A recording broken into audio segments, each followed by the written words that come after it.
For whatever strange purpose, and I really don't know why I do this, every time a new set comes out, I build some D-tier deck that I have so much fun playing that I can't help but make a profile for. We did this last set with Tyranitar, and I've done this so many times, but Blastoise, as if you've been around for a while, you know it's one of my favorite Pokemon. It was my starter from when I was a kid. The day I'm recording this video, Pokemon Red and Blue came out in North America 25 years ago. So it's been 25 years with the big turtle boy. And of course, we got to take a look at Blastoise EX from Pokemon Scarlet and Violet 151. This thing is really fun, and it's got some problems, but we'll talk about that. So Blastoise EX, 330 HP with the ability Solid Shell. This Pokemon takes 30 less damage from attacks after applying weakness and resistance. If only it said before applying weakness and resistance, it might do a little bit better. The big problem here is the weakness of lightning. And right now, Miraidon is really popular. However, with Charizard on the rise, Miraidon kind of struggles into most Charizard matchups. So maybe Miraidon will fall off a little bit, and Blastoise can find a little bit of success. I highly doubt it, though, except for, like, crazy people like me playing it. But the attack is Twin Cannons for 2 water. It does 140. You discard basic water energy from your hand. It does 140 for each one you discard, but you can only discard up to 2, so you're capped out at 280 damage. So we are playing 3 Blastoise EX, and we're playing 3 Squirtle. In a real-world situation, I would just be playing 3 of the Pokemon Go Squirtle, since it has 70 HP and 1 retreat. Water Gun for 20 is slightly relevant since Blastoise is capped out at 280. You could hit 300 technically with a Water Gun. We do have 1 copy of the 151 Squirtle with Withdraw, which is like a desperation move. Flip a coin if heads. During your opponent's next turn, prevent all damage to this Pokemon by attacks. And Skull Bash for 2 water to do 20. So yeah, ultimately, if you have them, play 3 of the Pokemon Go ones. I just have 2, unfortunately. Continuing on, unfortunately, we have to play Palkia V-Star. We're playing a 2-2 line of Palkia. We'll take a look at the V real quick. 220 HP, roll the region and Hydro Break. Never really going to do either of these sort of things unless you're, again, in a desperation move. And the V-Star, 280 HP, Subspace Swell, 60 plus 20 for each bench Pokemon, yours and your opponent's. So you're capped out at a big, fat 260 damage with this. 20 short of what Blastoise can do. But the ability Star Portal, you can attach 3 water energy from your discard pile to your Pokemon in any way you like. So in this case, everything in the deck is water, so you can Star Portal on everything. So it's just another way of charging up or giving you an extra attacker in a pinch.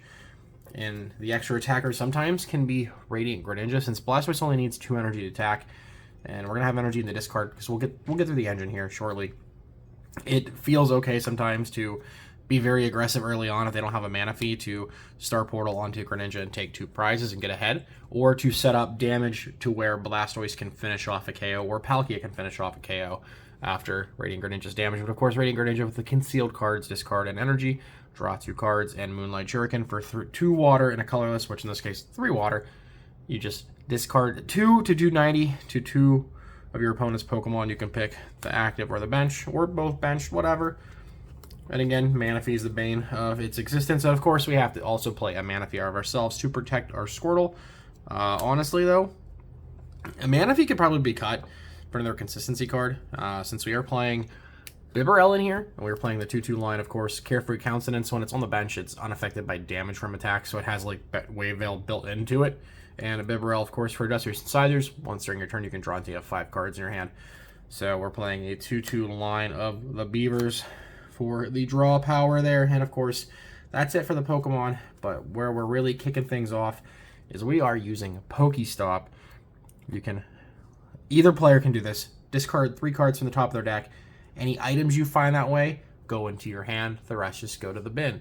So we're using Pokestop to get our item cards. In terms of items, we're playing 4 copies of Ultra Ball, 4 copies of Nest Ball, 1 copy of Battle VIP Pass, 1 Hisuian Heavy Ball, 3 copies of Rare Candy.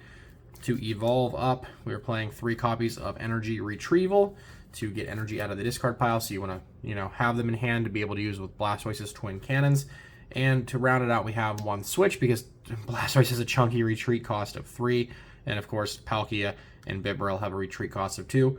We're playing 1 copy of Energy Search, flexing with that first ed Fossil copy to grab an energy from the deck. So if you hit this with Pokestop, it's basically an energy card to your hand. And then, of course, we have Super Rod. Again, this is the wrong text. It's shuffle up to 3 in combination of Pokemon or basic energy from your deck, from discard pile into your deck. And, of course, we're flexing with that first ed copy from Neo Genesis. And then, last but not least, I have a copy of Palpad in here. Let's talk about some of the counts. 4 Ultra Ball, 4 S Ball. Pretty standard to find your Pokemon and discard cards for Ultra Ball. Potentially getting extra water in the bin if you have them in your hand to be able to use Star Portal if needed. 1 copy of Battle Pass is awkward, but we're playing Irida, so you can potentially just grab this with Irida on turn 1, or if you hit it with a Pokestop, sure. You could technically say playing more copies of Battle Pass is better, but because we're playing 4 copies of Irida, which I'm just going to go ahead and plop those down onto the table now. That way you can grab a water Pokemon and an item. Typically you're going to grab Blastoise and Rare Candy. Sometimes you might be grabbing Palkia or whatever else, depending on what your hand situation is. And then continuing down, like I said, we have the 3 Rare Candy to evolve our 3 Squirtle into Blastoise so we can start attacking faster. Energy Retrieval, getting 2 copies of your basic water energy from the discard pile back into your hand. And you could argue for superior energy retrieval since you can get 4 back. But then you're discarding cards, and when we're playing Pokestop, we're trying not to have a giant hand size, even though we have Bibarel to refill afterwards. It just feels a little bit easier if you hit one of these off of this. It's easier just like, all right, cool, I'll just nag 2. Anyways, those supporters, of course, for Irida, we're playing 2 copies of Boss's Orders for our Gusting, 2 copies of Iono for Hand Disruption. We're okay with it. We have Pokestop, we have Bibarel to drop back up. You could argue for a heavier Iono count, but we are playing 2 copies of Raihan. I think besides Irida, Raihan's probably the most important supporter in this list. If one of your Pokemon were knocked out during your opponent's last turn, you can attach energy from the discard pile to one of your Pokemon and search your deck for any card you need to. So Raihan is really good to be able to establish Blastoise. So say, for example, you have a Squirtle with an energy on it, or you don't have energy on it, you just Raihan onto the Squirtle, search your deck for whatever piece you're missing, so Blastoise or Rare Candy, so on and so forth. And it really helps the consistency in being able to have you streamline multiple Blastoise attackers, and potentially in a situation where if you have already like randomly attached a Greninja in the past, a Raihan and a turn attachment will let you use Moonlight Shuriken maybe a second time in a game without having to worry about Star Portal. So it's just like an extra energy attachment, considering that they're most likely going to knock out some of these things. Blastoise is a huge tank effectively with 360 HP. Nothing's going to one-shot it except for Lightning type Pokemon. So as long as you dodge that, it feels a little bit better. Last but not least, last supporter is a single copy of Clara. You can choose one or both of these effects. Put up to 2 Pokemon from your discard pile into your hand, or 2 basic energy. And it's just another way to grab pieces that you end up milling here. We have the Super Rod to put them back into the deck, but Clara is just like effectively faster. And then to round everything out, we are playing 10 copies of basic water energy. This is the list that I've been rocking at locals casually. Haven't played this in a tournament, but most of my casual games have gone quite well with this. I've played a variety of different things like Chinpao and Tinkaton and Charizard, and this surprisingly has a good matchup favor into Charizard. Early on, you're able to hit in pretty hard, and you know they're only hitting you for 180, 150 effectively with your Solid Shell ability. So they have to technically 2-tap or 3-tap your Blastoise, depending on the prize trade. So this is it. This is the list. We'll take a look at a more serious meta deck next profile. I've been eyeballing some colorless Lugia with Mew. That seems pretty cool. I'm going to a league challenge tonight. This stuff is not legal, or I actually would just consider playing it.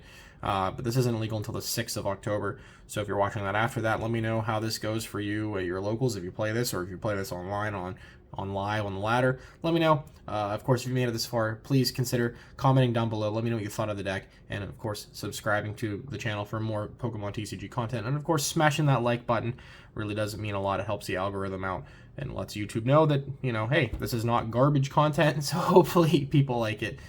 Typically these rogue deck profiles do really well, so I appreciate all the love and support. And of course, if you want to support even further, you can consider becoming a member for as low as 99 cents a month to support the channel. That helps me do more unboxings like we did last week when they're not sponsored or gifted or for whatever.